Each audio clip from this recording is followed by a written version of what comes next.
Good morning friends, my name is Sitaram Rao.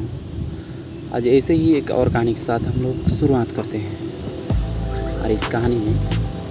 मेरे पास only 10 minutes, मेरे पास 10 minute होगी आपसे बात करने के लिए, वार्तालाप करने के लिए। और इस 10 मिनट में हम तरह तरह की बातें करेंगे, प्रकृति से जुड़ी हर समस्याओं के समाधान के बारे में बात करेंगे। हमें क्या लगता है कि प्रकृति जो चारों ओर फैला हुआ जोड़ आवरण यानी पर्यावरण में जो फैला हुआ है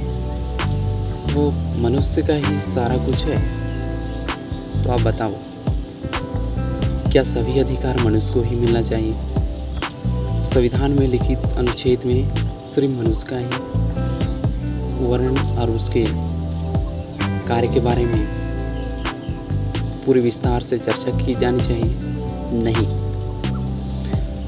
यहाँ पृथ्वी में जितने भी जीव जंतु, पादप, जितने भी यहाँ पर आने वाली पीढ़ी के लिए प्रयोग की जाने वाली जितनी भी क्रियाएं हैं, प्रक्रियाएं हैं, उनमें चलने वाली हर समस्याओं के समाधान के साथ में हम जुड़ने और उससे हमारे जीवन के भविष्य में चलने वाली क्रियाओं की जो अग्रगामी हो, हमेशा जो पिछले पीढ़ी को हम देते जाएं और आगे भी देते जाएं, यानी सतत विकास होनी चाहिए। इस सतत विकास में सबको मूल रूप से अधिकार मिलने चाहिए। जीव जंतु के लिए 1972 की वन्य अधिनियम और जीव जंतु अधिनियम को पूरी तरह से लागू कर पादप जीव जंतु को हत्याएं नहीं करनी चाहिए। यहाँ तक कि हम आज तरह तरह के सांप, स्तनधारी सांप, रेंगने वाले छोटे सांप, पानी में रहने वाले इस जीव जंतु को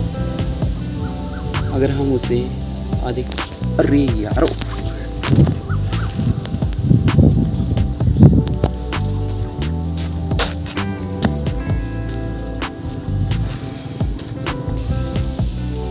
अधिक से अधिक बचाएं तो हमारी जीवन की सफलता के परिणाम में आगे बहुत बड़ी वृद्धि होगी, जिससे ये चलने वाली प्रक्रिया हर समस्याओं के समाधान की सुलझाने में अग्रगामी होगी। आज जितने भी विश्व में तापमान की बढ़ोतरी हो रही है, आज ही विश्व में तापमान की बढ़ोतरी को नियंत्रित करने वाले कोई भी देश आगे नहीं आ रहे हैं। आज विश्व सम्मेलन में जितने भी देश अपने आप को विकसित कर रहे हैं, 7 कंट्री जो G7 के नाम से विकसित देशों के नाम से जाने जाते हैं, वे देश अपने आप को आज विकसित कर लिए और वे चाहते हैं कि जितने भी विश्व में देश हैं वे लकड़ी का प्रयोग ना करें, कोयला का प्रयोग कम करें और कारखाना कम लगाएं, ताकि विकास में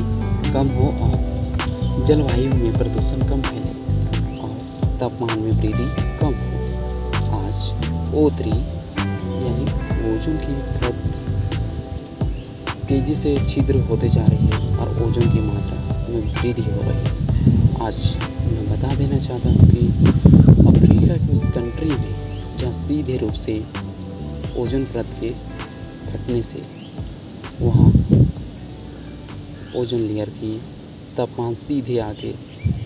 वहाँ गिर रही है और ओजोन की इस बढ़ती तापमान की वजह से लोगों को स्कर्वी रोग, चमड़ी रोग, तरह तरह के कैंसर होने की संभावना पूरी तरह से है। आज ऑक्सीजन कम से कम 21% और कार्बन डाइऑक्साइड 73% के साथ ही अरे यहाँ तक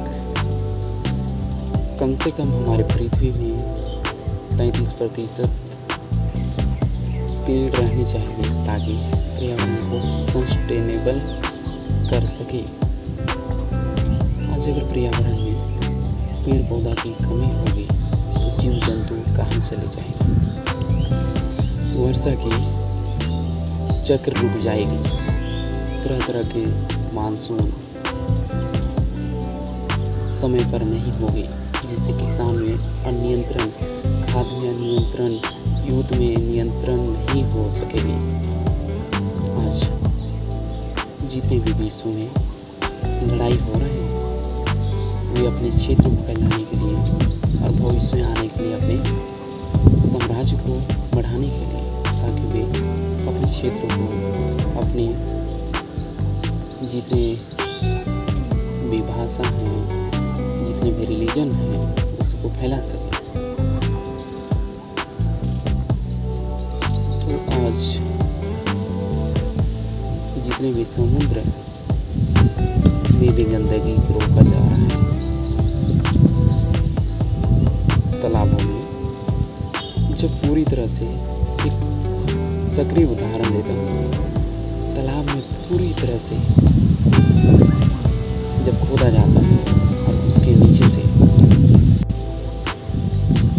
नीचे के लेयर को छोड़ दिया जाता है, जब पानी नीचे उसकी सतह नहीं ढूंढने लगती है तो एकदम से नीचे से उसकी मिट्टी को दबा देती है और वे सीमेंट से भी मजबूत हो जाती है, जिससे नीचे की उर्वरता शक्ति बढ़ोतरी में कमी होती है। साथ ही साथ चलने वाली इस प्रक्रिया को भी नियंत्रण करना असंभव है, इसलिए बड़े बड़े डैम, उसमें मछली के खाने के लिए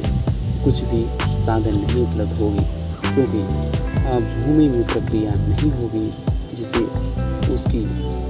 उर्वरता नहीं बढ़ेगी। साथ ही साथ हम बचाव की अब बात करते हैं, अधिक से अधिक पेड़ लगाएं